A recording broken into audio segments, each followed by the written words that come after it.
3 मास पूर्वर कथा निर्वाचन पूर्व समय कथा निर्वाचन प्रचार थिबा समय रे एक घटना घटिला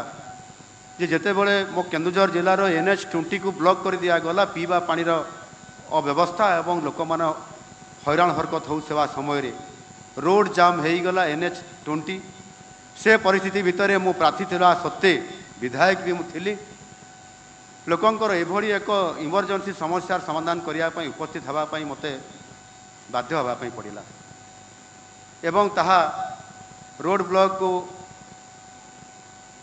बंद करने सहित जिते बड़े मु थाना को गली एवं सबू अधिकारी को मु डाकिली एवं से थाना रे जिते बसिक यार आलोचना कर समाधान करिवार कथा आसे सेते बेले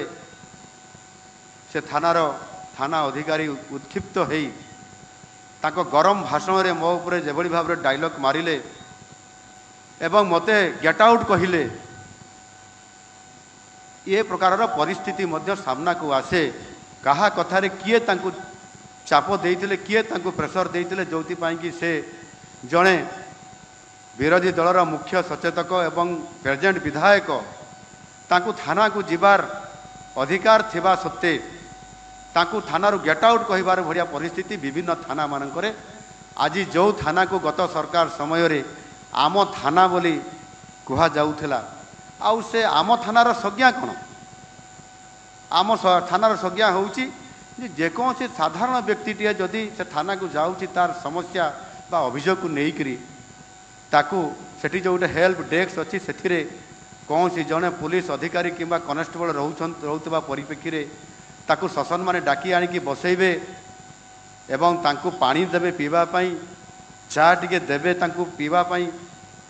एवं आसीबार अभिप्राय तांकू पचारिबे एवं लोकटी जदि कहब मु एफआईआर देवाई आसी किंबा यही अभियोग करने आसी ताहले संपृक्त अधिकारी बा आईओ किंबा आईआईसी पाखक पहुँचैबे एवं से एफआईआर देबे एवं आपनकर काम हेबो बोली तांकू प्रतिश्रुति देई तांकू पुणी विदा करिवे ये हूँ आम थानार संज्ञा बोली मु अनुभव करे मोर स्वल्प विद्यारे मु विधायक 3 वर्षर मोर अभिज्ञता भितर भी कहूँ एवं से भली परिप्रेक्षी रे मु विधायक मु प्रार्थी हो पारे प्रार्थीर कौन थाना को जीवार अधिकार नहीं